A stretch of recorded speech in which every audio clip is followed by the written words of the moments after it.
Guys, dito itong area na guys, dito guys. Ito yung pinaka pinong-pino yung buhain dito. Ayan.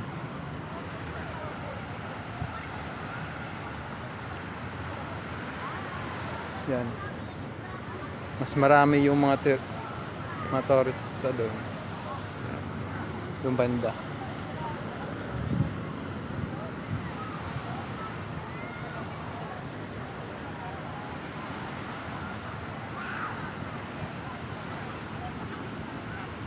Pasyal-pasyal muna tayo guys.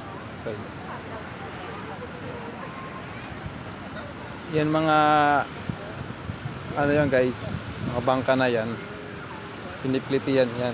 Kasi yung iba na pinitian papuntang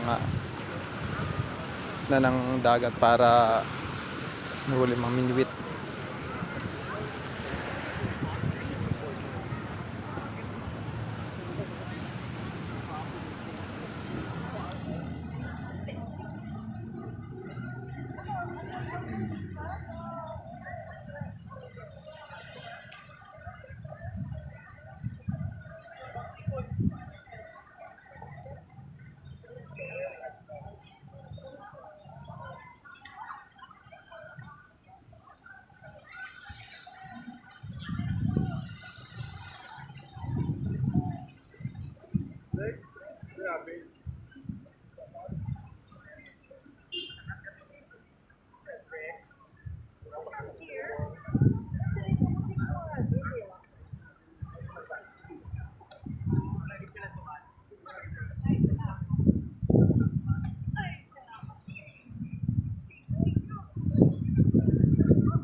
Lalakarin pa natin guys, pumunta doon sa dulo.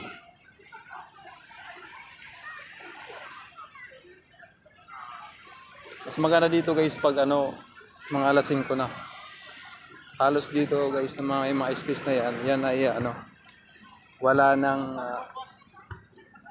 adaanan kasi sa sobrang dami. Pero ngayon alas 12 ng tanghali, andun sa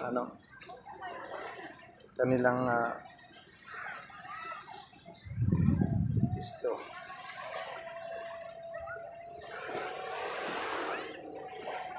Ang init ngayon guys ay umabot ngayon guys ng 35 degrees Celsius dito guys sa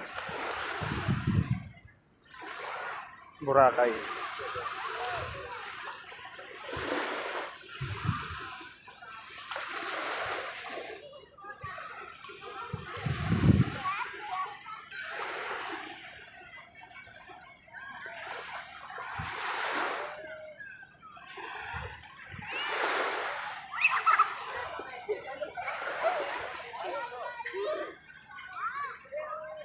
Yes, malilim din, malilim.